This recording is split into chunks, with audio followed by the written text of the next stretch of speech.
തിരുവനന്തപുരത്ത് 19 മണിക്കൂർ കുട്ടിയെ കാണാതായ സംഭവത്തിൽ കൂടുതൽ പരിശോധനയ്ക്ക് പോലീസ് കുട്ടി ആളൊഴിഞ്ഞ സ്ഥലത്ത് എങ്ങനെ എത്തി എന്നതിൽ അന്വേഷണം നടത്തും. ഡോഗ് സ്ക്വാഡിനെ ഉപയോഗിച്ചുള്ള പരിശോധന ഇന്നും തുടരും. അതേസമയം SAT ആശുപത്രിയിൽ നിരീക്ഷണത്തിലുള്ള കുഞ്ഞിനെ ഇന്ന് ഡിസ്ചാർജ് ചെയ്യാനാണ് സാധ്യത. വിവരങ്ങളുമായി ടിൻഡു ദാസ് ചേരുകയാണ്. Tindu, good morning. ഏറെ ശുഭകരമായ ഒരു വാർത്ത തന്നെയാണ് ഇന്നലെ രാത്രിയോടെ എത്തിയത്. കാരണം അത്രമേൽ സങ്കടത്തിൽ, അത്രമേൽ ആധിയിൽ, അത്രത്തോളം വിഷമത്തിലായിരുന്നു, സങ്കടക്കടലിലായിരുന്നു കേരളം ഇന്നലെ മിനിയാന്ന് 12:30 മുതൽ ഇന്നലെ വൈകിട്ട് വരെ. അവിടെയാണ് ആശ്വാസകരമായൊരു വാർത്ത എത്തിയത്. കുഞ്ഞിനെ കണ്ടെത്തി, കുഞ്ഞിന് ആരോഗ്യ പ്രശ്നങ്ങളില്ല എന്ന തരത്തിലുള്ള വാർത്ത. പക്ഷേ അപ്പോഴും ചില ചോദ്യങ്ങൾ, പല ചോദ്യങ്ങൾ ബാക്കിയാവുകയാണ്. കുഞ്ഞിനെ ആരാണ് കൊണ്ടുപോയത്? കുഞ്ഞിനെ ആരാണ് ഉപേക്ഷിച്ചത്? കുഞ്ഞിനെ എവിടെയാണ് സംരക്ഷിച്ചിരുന്നത്? എവിടെയാണ് പാർപ്പിച്ചിരുന്നത് എന്നടക്കമുള്ള ചോദ്യങ്ങൾ. ഈ ചോദ്യങ്ങൾക്കുള്ള ഉത്തരം തേടിയുള്ള യാത്രയിലാണ് പോലീസ്. ഒപ്പം ഈ പോലീസിനെ സംബന്ധിച്ചിടത്തോളം ഏതെങ്കിലും തരത്തിലുള്ള സൂചന ഈ കുഞ്ഞിൻ്റെ തിരോധാനവുമായി ബന്ധപ്പെട്ട് ലഭിച്ചിട്ടുണ്ടോ? ഒപ്പം കുഞ്ഞിൻ്റെ ആരോഗ്യനില സംബന്ധിച്ച് മറ്റ് വിശദാംശങ്ങളും.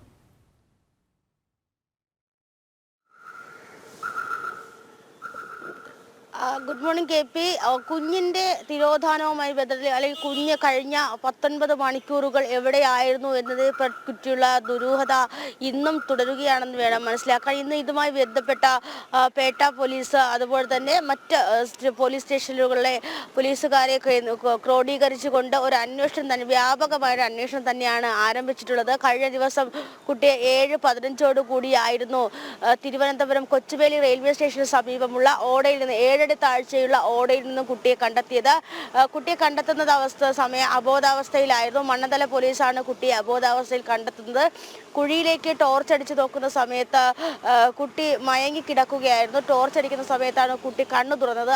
ആ സമയം തന്നെ കുട്ടിയെ തിരുവനന്തപുരം ജനറൽ ഹോസ്പിറ്റലിൽ എത്തിക്കുകയും തുടർന്ന് അവിടെ നിന്ന് SIT മാറ്റുകയാണ് ചെയ്തത്. പ്രഥമ ദൃഷ്ട്യാ കുട്ടിക്ക് മറ്റുള്ള അപകടങ്ങളൊന്നും കണ്ടെത്തിയില്ല. പക്ഷേ പരിശോധനയിൽ നിർജ്ജലീകരണം ഉണ്ടായിരുന്നു. കുട്ടിയെ കാണാതായ സമയം മുതൽ കണ്ടു കിട്ടുന്ന സമയം വരെ കുട്ടി ഭക്ഷണമോ വെള്ളമോ കഴിച്ചിരുന്നില്ല.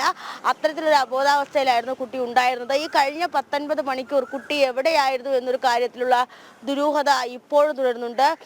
നമുക്കറിയാം, കഴിഞ്ഞ ദിവസത്തിന് മുന്നേ മിനിഞ്ഞാന്ന് കുട്ടിയെ രാത്രി 12 മണിയോട് കൂടിയാണ് കാണാതാവുന്നതെന്ന് കുട്ടിയുടെ മാതാപിതാക്കൾ തിരുവനന്തപുരം പേട്ട പോലീസ് സ്റ്റേഷനിൽ വന്ന് അറിയിക്കുകയായിരുന്നു. തുടർന്ന് 2:30 മണിക്കാണ് കുട്ടിയെ കാണാതായി ബന്ധപ്പെട്ട് FIR ഇടുന്നത്. കാരണം നമുക്കറിയാം, ഈ കുട്ടിയുടെ അച്ഛനും അമ്മയും തന്നെ ബീഹാറിലെ ഉൾനാടൻ പ്രദേശത്ത് നിന്നും ആന്ധ്രയിലേക്ക് താമസം മാറിയതാണ്. അവിടെ നിന്നുമാണ് കേരളത്തിലേക്ക് എത്തുന്നത്. അപ്പോൾ അവരുടെ ഭാഷ പോലീസിന് കൈകാര്യം ചെയ്യാൻ ബുദ്ധിമുട്ടായിരുന്നു. പിന്നെ കൂടുതൽ ഭാഷ അറിയാവുന്ന ആളുകളെയൊക്കെ എത്തിച്ചപ്പോഴേക്കും 5:30 മണി, വെളുപ്പിന് 5:30 മണിയായി കഴിഞ്ഞു. ആ സമയം മുതലായിരുന്നു അന്വേഷണം ആരംഭിച്ചത്. മുതിർന്ന കുട്ടി ഉറക്കം എഴുന്നേറ്റ് നോക്കുന്ന സമയത്ത് അടുത്ത ഒരാൾ മഞ്ഞ സ്കൂട്ടറിൽ വന്ന് നിൽക്കുന്നത് കണ്ടായിരുന്നു എന്നൊരു മൊഴി മാത്രമാണ് കൊടുത്തത്. ഈ മൊഴിയെ അടിസ്ഥാനപ്പെടുത്തിക്കൊണ്ടുള്ള അന്വേഷണമായിരുന്നു പിന്നീട് ഉണ്ടായത്. പിന്നീട് ഈ പേട്ട വള്ളക്കടവ് ഈഞ്ചക്കൽ ഭാഗത്ത് രാത്രി 12 മണിയോടുകൂടി ടർഫിൽ കളിക്കാനായി എത്തിയ ഒരു വ്യക്തി ഇത്തരത്തിൽ മഞ്ഞ സ്കൂട്ടറിൽ ഒരു കുട്ടിയെ കണ്ടതായി പോലീസിന് മൊഴി കൊടുക്കുന്നു. അപ്പോൾ ഈ എങ്ങോട്ടാണ് കൊണ്ടുപോയെന്ന് പറഞ്ഞപ്പോൾ തിരുവനന്തപുരത്ത് ചാക്ക ഭാഗത്ത് നിന്നും കളിക്കവിളയിലോട്ടുള്ള ബൈപ്പാസ് വഴിയാണ് ആ ബൈപ്പാസ് വഴി അല്ലെങ്കിൽ തിരുവല്ലം ഭാഗത്തേക്കുള്ള ബൈപ്പാസിലേക്ക് പോകുന്നതായി കണ്ടുവെന്ന് പറയുകയും അവിടുന്ന് തുടർന്ന് വള്ളക്കടവിലുള്ള ഇന്ത്യൻ ഓയിലിന്റെ പമ്പിൽ നിന്നും CCTV ദൃശ്യങ്ങൾ ശേഖരിക്കുകയും ചെയ്തു. ഈ CCTV ദൃശ്യങ്ങളിൽ കുട്ടിയെ കൊണ്ടുപോയ സ്കൂട്ടർ ഏതാണെന്നും അതുപോലെ തന്നെ വിവരങ്ങളൊന്നും മറ്റ് നമ്പർ പ്ലേറ്റ് തുടങ്ങിയ വിവരങ്ങൾ ലഭിച്ചിരുന്നില്ല. തുടർന്നാണ് അന്വേഷണം കുട്ടിയെ കാണാതായ മേഖലകളെ മാത്രം കേന്ദ്രീകരിച്ച് നടക്കുന്നത്. ഈ അതായത് കുട്ടിയെ കാണാതായ 3 കിലോമീറ്റർ ചുറ്റളവിലാണ് കുട്ടിയെ അന്വേഷിച്ചത്. ആ അന്വേഷണത്തിൽ കുട്ടിയെ കണ്ടെത്തുകയാണ്. ഇവിടെ ഈ കുട്ടിയുടെ തിരോധാനവുമായി ബന്ധപ്പെട്ട വലിയ ദുരൂഹതകൾ ഉണ്ടായിരുന്നു. ഒന്ന്, ഈ മാതാപിതാക്കളുടെ മൊഴികളിലെ വൈരുദ്ധ്യമുണ്ടായിരുന്നു. മൂത്ത സഹോദരൻ്റെ മൊഴികളിലെ വൈരുദ്ധ്യമുണ്ടായിരുന്നു. ഒപ്പം തന്നെ ഈ പ്രദേശത്തിൻ്റെ ഒരു ഭൂമിശാസ്ത്രവുമായി ബന്ധപ്പെട്ട് ചില സംശയങ്ങളുണ്ടായിരുന്നു. കാരണം ടിൻഡു പറഞ്ഞതുപോലെ തന്നെ ആ പ്രദേശത്തിൻ്റെ ഒരു പ്രത്യേകതയുണ്ട്. നഗരമധ്യത്തിലുള്ള ഒരു പ്രദേശമാണെങ്കിൽ കൂടി വിജനമായ ഒരു പ്രദേശമാണ്. ചതുപ്പ് നിലകളും കുറ്റിക്കാടുകളും ഒക്കെയുള്ള പ്രദേശങ്ങളാണ്. അപ്പം തന്ത്രപ്രധാനമായ മേഖലയാണെങ്കിൽ കൂടി അത്രത്തോളം സുരക്ഷിതമല്ലാത്തൊരു മേഖലയാണ്. സുരക്ഷാ സംവിധാനങ്ങളുമൊന്നും ഇല്ലാത്തൊരു മേഖലയാണ്. രാത്രികാല പട്രോളിംഗ് അടക്കം പോലീസിൻ്റെ ഭാഗത്തുനിന്നും കാര്യക്ഷമമല്ല എന്നുള്ള വിമർശനങ്ങൾ ഉണ്ടാകുന്ന ആവർത്തിച്ചുകൊണ്ടിരുന്ന ഒരു സ്ഥലമാണ്. ലഹരി മാഫിയയുടെ വിഹാര കേന്ദ്രമാണ്. ഇതൊക്കെയും ഈ ഒരു തിരോധാനത്തിലേക്ക് വിരൽ ചൂണ്ടുന്ന വസ്തുത തന്നെയാണ് അല്ലേ? ഒരുപക്ഷെ ഈ കുട്ടിയെ തട്ടിക്കൊണ്ടുപോയവർ തന്നെ ഈ വാർത്ത ശ്രദ്ധിക്കപ്പെട്ട മാധ്യമങ്ങൾ ഏറ്റെടുക്കുന്നു, പൊതുസമൂഹം ഏറ്റെടുക്കുന്നു. അതുകൊണ്ട് തന്നെ ഈ കുഞ്ഞിനെ താൽക്കാലികമായി എവിടെയെങ്കിലും പാർപ്പിക്കുന്നു, നേരെ ഇരട്ടിയ ശേഷം അവിടത്തേക്ക് ഉപേക്ഷിക്കുന്നു. അത്തരത്തിലുള്ള ഒരു സാധ്യതയിലേക്കാണോ വിരൽ ചൂണ്ടപ്പെടുന്നത്? അങ്ങനെയാണെങ്കിൽ ലഹരി മാഫിയയുടെ അടക്കം ഇടപെടലിലേക്ക് കാര്യങ്ങൾ എത്താനുള്ളൊരു സാധ്യതയുമുണ്ടല്ലേ?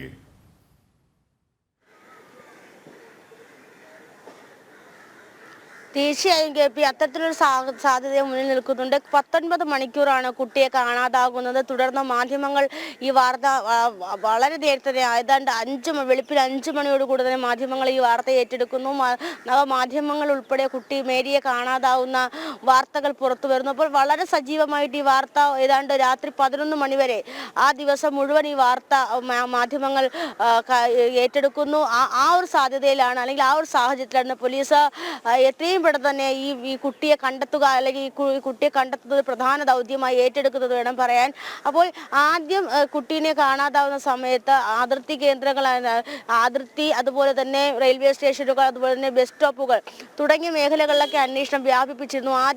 ആദ്യത്തെ ഘട്ടത്തിൽ കുട്ടി ഇതേ മേഖലകളിൽ തന്നെ ഉണ്ടാകുമെന്നുള്ളൊരു പ്രാഥമികമായ നിഗമനത്തോടു കൂടി എല്ലാ പോലീസ് മുന്നോട്ട് പോയതെന്ന് വേണം മനസ്സിലാക്കാൻ. കാരണം ആദ്യം നമുക്കറിയാം, ഇന്നലെ കഴിഞ്ഞ ദിവസം സ്ഥലം MLA ആയ ആന്റണി രാജു സ്ഥലത്ത് വരുന്ന സമയത്തും കൊച്ചുവേളി, അതുപോലെ തന്നെ വേളി തുടങ്ങിയ ഭാഗങ്ങളിലേക്ക് കുട്ടിയെ കൊണ്ടുപോകാൻ സാധ്യതയില്ല. ആ മേഖലയൊക്കെ എപ്പോഴും ആളുകൾ ഉണർന്നിരിക്കുന്ന, അല്ലെങ്കിൽ എപ്പോഴും ആളുകൾ സജീവമായിട്ടുള്ള മേഖലയാണ്. അപ്പോൾ ആ മേഖലയിലേക്ക് കുട്ടികളെ കൊണ്ടുപോകാൻ സാധ്യതയില്ല എന്ന് പറയാതെ തന്നെ പറയുന്നൊരു ഘട്ടം ഇന്നലെ രാവിലെ തന്നെ ഉണ്ടായിരുന്നു. അതുകൊണ്ടൊക്കെ തന്നെ ആയിരിക്കണം ഈ പോലീസിന്റെ ഭാഗത്തു നിന്നും ഈ മേഖലകളെ കേന്ദ്രീകരിച്ചുള്ള ഒരു അന്വേഷണം ഉണ്ടായിരുന്നില്ല എന്ന് വേണം മനസ്സിലാക്കാൻ. പക്ഷേ ഈ നേരത്തെ KP സൂചിപ്പിച്ചതുപോലെ തന്നെ നൈറ്റ് പെട്രോളിംഗ് ഉൾപ്പെടെയൊക്കെ ഉള്ള കാര്യങ്ങൾ ഈ മേഖലകളില്ല എന്ന് വേണം മനസ്സിലാക്കാം. പക്ഷേ ഇന്നലെ ഈ അധികമായിട്ടുള്ള പോലീസ് സംവിധാനങ്ങൾ ഉപയോഗിച്ചുകൊണ്ട് ഉള്ളൊരു താൽക്കാലികമായ തെരച്ചിലായിരിക്കണം. ആ തെരച്ചിലായിരിക്കണം കുട്ടിയെ ഇത്തരത്തിൽ ഉപേക്ഷിച്ച നിലയിൽ കണ്ടെത്തിയത്. നമുക്കറിയാം, കുട്ടിയെ കാണാതായത് പേട്ടയിൽ നിന്നുമാണ്. പേട്ട, ചാക്ക ആ ഒരു മേഖലയിൽ നിന്നുമാണ് കുട്ടിയെ കാണാതായത്. കുട്ടിയെ കിട്ടിയത് കൊച്ചുവേലിയിൽ നിന്നാണ്. അപ്പോൾ ഏതാണ്ട് 3-4 കിലോമീറ്റർ, 5 കിലോമീറ്ററിന് ചുറ്റളവിൽ തന്നെ കുട്ടി ഉണ്ടായിരുന്നു. അപ്പോൾ കുട്ടി ഉറക്കത്തിൽ നിന്ന് എഴുന്നേറ്റ് പോകാനൊരു സാധ്യതയാണ് ആദ്യം പോലീസ് മുന്നോട്ട് വയ്ക്കുന്നത്. അപ്പോൾ കുട്ടി ഉറക്കത്തിൽ നിന്ന് എഴുന്നേറ്റ് പോയാലും ഒരു പിഞ്ചു കുഞ്ഞിലെ 2 വയസ്സുകാരിക്ക് എത്ര ദൂരം പോകാൻ പറ്റും? ആളുകൾ ആരും കണ്ടില്ല എന്ന് പറയുന്നത് യുക്തിക്ക് നിരക്കുന്ന കാര്യമല്ല. അപ്പോൾ കുട്ടിയെ ബോധപൂർവ്വം അവിടെ നിന്ന് ആരോ എടുത്തു മാറ്റിയതാണ്, അല്ലെങ്കിൽ കുട്ടിയെ ബോധപൂർവ്വം അവിടെ നിന്ന് എടുത്തുകൊണ്ട് പോയതാണ്. തന്നെയാണ്. എങ്കിലും വലിയ രീതിയിലുള്ള ആശ്വാസത്തിലായിരുന്നു കേരളം മുഴുവൻ ഇന്നലെ. കാരണം ശുഭകരമായ ഒരു വാർത്ത കേട്ടതിൻ്റെ സന്തോഷത്തിൽ. കാരണം അത്രത്തോളം മുൾമുനയിലായിരുന്നു നമ്മളെല്ലാവരും നിന്നിരുന്നു. അപ്പം ഈ കുഞ്ഞിൻ്റെ ആരോഗ്യനില തൃപ്തികരമാണ് എന്ന് തന്നെയാണ് നമുക്ക് മനസ്സിലാക്കാൻ കഴിയുന്നത്. ഇന്ന് തന്നെ കുഞ്ഞിനെ ഡിസ്ചാർജ് ചെയ്യാനുള്ള ഒരു സാധ്യതയുമുണ്ടോ?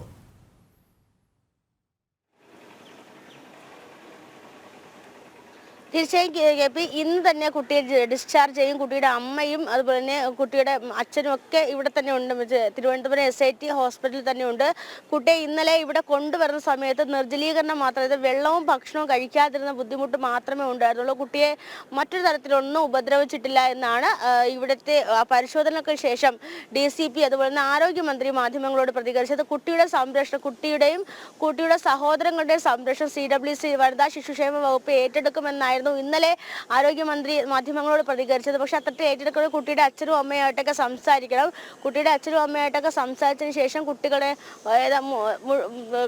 3 കുട്ടികളാണുള്ളത്. ഈ 3 കുട്ടികളുടെ സംരക്ഷണം ഇത്തരത്തിൽ ഈ CWC തന്നെ ഏറ്റെടുക്കും എന്ന് അറിയിച്ചിട്ടുണ്ടായിരുന്നു. ഇത് മാതാപിതാക്കളുടെ സമ്മതം ഉണ്ടെങ്കിൽ മാത്രമാണ്.